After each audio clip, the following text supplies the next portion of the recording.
3 വർഷമൊക്കെ A C completely ഇരട്ടി current ആവശ്യമെങ്കിലും എടുക്കും സർവീസ് ചെയ്തില്ലെങ്കിൽ. ഒരു ടണ്ണിന് 120 സ്ക്വയർ ഫീറ്റ് വെച്ച് കാൽക്കുലേറ്റ് ചെയ്യുന്നത് നല്ലതായിരിക്കും. ഒരു മണിക്കൂർ നേരത്തേക്ക് 2 മണിക്കൂർ നേരത്തേക്ക് യൂസ് ചെയ്യാനായിട്ട് ഒരിക്കലും 5 സ്റ്റാർ എ സികൾ മേടിക്കേണ്ട ആവശ്യമില്ല. അത് വേണമെങ്കിൽ നോൺ ഇൻവെർട്ടർ എ സികൾ മേടിച്ചാൽ മതി. എപ്പോഴും ഒരു 8+ hours എന്തായാലും പെർ ഡേ യൂസ് ചെയ്യുന്നുണ്ടെങ്കിൽ നിർബന്ധമായിട്ട് 5 സ്റ്റാർ എടുത്തു കഴിഞ്ഞാൽ ആ ഒരു കറണ്ട് ബെനിഫിറ്റ് അവിടെ കിട്ടും. ഉപയോഗം അനുസരിച്ചിട്ട് എ സി പർച്ചേസ് ചെയ്യാന്നുള്ളതാണ് കൃത്യമായിട്ട് കസ്റ്റമർ ചെയ്യുന്നത്. ഏറ്റവും നല്ല ബ്രാൻഡ്സ് മാർക്കറ്റിൽ എന്താണെന്ന് വെച്ചാൽ കൂടുതൽ ഇമ്പോർട്ടന്റ് ബ്രാൻഡ്സ്.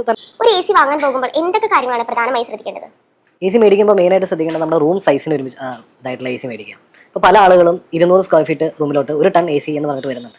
പക്ഷേ 200 സ്ക്വയർ ഫീറ്റ് റൂമിലോട്ട് എപ്പോഴും 1.5 ടൺ എ സി ആണ്. അപ്പോൾ റൂമിന് സൈസായിട്ട് എ സി മേടിക്കുക എന്നുള്ളതാണ് ഒന്നാമത്തെ കാര്യം. ഏകദേശം 130 സ്ക്വയർ ഫീറ്റിന് 1 ടൺ, 200 സ്ക്വയർ ഫീറ്റ് 1.5 ടൺ, 200 മേലെ എപ്പോഴും 2 ടൺ എ സികളാണ് മേടിക്കാനായിട്ട് ശ്രദ്ധിക്കേണ്ടത്. കൂടുതലും റെസിഡൻഷ്യൽ എ സികൾ, അതായത് സ്പ്ലിറ്റ് എ സികൾ 0.8 ടൺ മുതൽ അവൈലബിൾ ആണ് മാർക്കറ്റിൽ.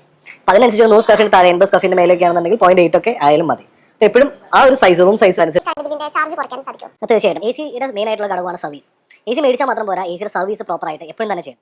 എ സിയുടെ സർവീസ് എന്ന് പറഞ്ഞു കഴിഞ്ഞാൽ എവറി 2 months റെഗുലറായിട്ട് എ സി യൂസ് ചെയ്യുന്ന ആളാണെന്നുണ്ടെങ്കിൽ ഏറ്റവും മിനിമം അറ്റ്ലീസ്റ്റ് എല്ലാ 2 മാസവും എ സിയുടെ സർവീസ് നിർബന്ധമായിട്ട് ചെയ്തിരിക്കണം.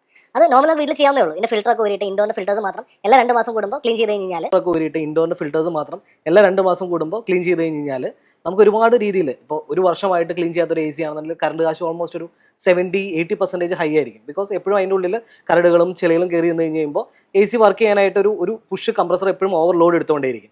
അപ്പോൾ അതിനനുസരിച്ച് നമുക്ക് കറണ്ട് കാശ് കൂടിക്കൊണ്ടേയിരിക്കും. എപ്പോഴും പ്രോപ്പറായിട്ട് സർവീസ് ചെയ്ത് കഴിഞ്ഞാൽ ഒരു ഫ്രഷ് ആയിട്ട് എ സി മേടിച്ചപ്പോൾ എത്രയുണ്ടോ അതിൻ്റെ ആംബിയറും കറണ്ടും ഒക്കെ അതേ രീതിയിൽ തന്നെ നമുക്ക് ഒരു വർഷം കഴിഞ്ഞാലും കൃത്യമായിട്ട് സർവീസ് ചെയ്യുന്ന എ സി ആണല്ലോ, 1, 2, 3 വർഷം കഴിഞ്ഞാലും അതേ കറണ്ടിൽ തന്നെ നമുക്ക് മെയിൻറ്റെയിൻ ചെയ്ത് കൊണ്ടുപോകാൻ പറ്റും. സർവീസ് ചെയ്തില്ലെങ്കിൽ തീർച്ചയായിട്ടും 3 വർഷമൊക്കെ എ സി കംപ്ലീറ്റ്ലി ഇരട്ടി കറണ്ട് ആവശ്യമെങ്കിലും എടുക്കും സർവീസ് ചെയ്തില്ലെങ്കിൽ. ഈ എ സി മെയിൻ്റെനൻസ് ഏതൊക്കെ രീതിയിലാണ് നമുക്ക് ചെയ്യാൻ സാധിക്കുക? എ സി മെയിൻ്റെനൻസ് കൂടുതലായിട്ടും ഒന്ന് ഫ്രീ സർവീസ് ഉണ്ട് നമുക്ക് ഫസ്റ്റ് ഇയർ. സെക്കൻഡ് ഇയർ മുതൽ AMCs നമുക്ക് ലഭിക്കും. ഇപ്പോൾ എ സികൾക്ക് AMC കിട്ടും. അല്ലെങ്കിൽ നമുക്ക് ഓൺ സ്പോട്ട് സർവീസ് ടീമുണ്ട് എന്ന് പറഞ്ഞു കഴിഞ്ഞാൽ വിളിച്ചു കഴിഞ്ഞാൽ ഏത് ഷോപ്പിലോ ഏത് ടെക്നീഷ്യനോ വിളിച്ചാലും അവർ വന്ന് സർവീസ് ചെയ്ത് തരും. ഇപ്പോൾ ഈവൻ അവർ തന്നില്ലെങ്കിൽ തന്നെ ചെറിയ ടിപ്സ് ഉണ്ട്. ഇപ്പോൾ ഈ പറഞ്ഞ യൂട്യൂബ്സിലൊക്കെ അവൈലബിൾ ആണ്. ചെറിയ ടിപ്സ് ഉണ്ട്. എ സിയുടെ ഫിൽറ്റർ ക്ലീനിങ് എങ്ങനെയാണ്, കണ്ടൻസർ ക്ലീനിങ് എങ്ങനെയാണ്, ഇതെല്ലാം കണ്ട് ഒരു റെഗുലർ ക്ലീനിങ് പ്രോസസ്സ് കൊടുക്കുക എന്നുള്ളതാണ് നിർബന്ധമായിട്ടും വേണ്ടത്. സർവീസ് എന്തായാലും നിർബന്ധമാണ്. പിന്നെ അറ്റ്ലീസ്റ്റ് 2 years കൂടുമ്പോൾ ഒരു jet wash, indoor outdoor completely wash ചെയ്ത് ഇറക്കുക എന്നുള്ളൊരു പ്രക്രിയയുണ്ട്. ജെറ്റ് വാഷ് ചെയ്യുന്നത് വളരെ നല്ലൊരു കാര്യമായിരിക്കും. കാരണം അത് ലൈഫ് ഭയങ്കരമായിട്ട് എ സിയുടെ കൂടും.